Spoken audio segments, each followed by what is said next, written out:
इंदौर में जन्मे वरिष्ठ पत्रकार डॉक्टर वेद प्रताप वैदिक का हुआ निधन। दिल्ली में बाथरूम में फिसलने से हुई मौत। अस्पताल पहुंचने से पहले ही मृत घोषित कर दिया। वरिष्ठ पत्रकार डॉक्टर वेद प्रताप वैदिक का मंगलवार को 78 वर्ष की उम्र में निधन हो गया। उन्होंने दिल्ली स्थित निवास पर अंतिम सांस ली। अंतिम संस्कार लोधी क्रेमेटोरियम नई दिल्ली में बुधवार शाम 4 बजे किया जाएगा। इससे पहले सुबह 9 बजे से लेकर 1 बजे तक उनके पार्थिव शरीर को अंतिम दर्शन के लिए उनके निवास स्थान गुड़गांव में रखा जाएगा। डॉक्टर वेद प्रताप वैदिक सुबह बाथरूम में फिसल कर गिर गए थे, जिसके बाद उन्हें मृत घोषित कर दिया गया।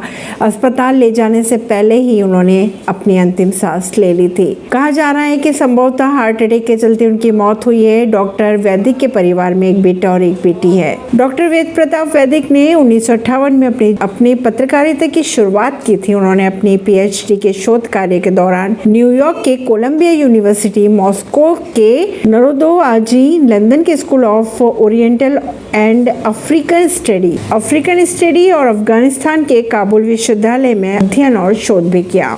डॉक्टर वैदिक ने जवाहरलाल नेहरू विश्वविद्यालय के स्कूल ऑफ इंटरनेशनल स्टडीज से अंतर्राष्ट्रीय राजनीति में PhD की उपाधि भी प्राप्त की थी। भारत के एक ऐसे विद्वान हैं जिन्होंने अपने अंतर्राष्ट्रीय राजनीति पर रिसर्च पेपर हिंदी में लिखे हैं। 1965-67 की बात की जाए तो इस मामले में ने इतना तूल पकड़ लिया था कि इस मामले को लेकर संसद में चर्चा भी की गई थी। छोटे से लेकर बड़े तक वैदिक जी से सरकारें डरती थी। डॉक्टर वेद प्रताप वैदिक के बचपन के साथी रहे वरिष्ठ पत्रकार श्रवण गर्ग के अनुसार उन्होंने एक अखबार को दिए इंटरव्यू में कहा कि वैदिक जी उनसे 2.5 से 3 साल बड़े थे। उनके जन्म इंदौर के एक बाड़े में हुआ था, जहां अलग अलग परिवार के 100 से ज्यादा लोग रहा करते थे। इस तरह साधारण जिंदगी से शुरुआत करने वाले वेद प्रताप वैदिक ने अपनी पूरी दुनिया में छवि और अपनी पहचान कायम की थी, अपने बलबूते पर और अपनी लेखनी पर। भारत में कोई भी सरकार रही हो, वे उनसे डरती थी, इसलिए उनका कभी भी ठीक से इस्तेमाल नहीं किया जा सका। सरकारों को लगता था कि वैदिक जी उन पर भारी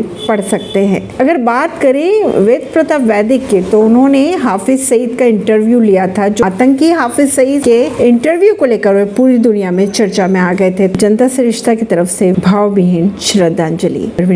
नई दिल्ली से।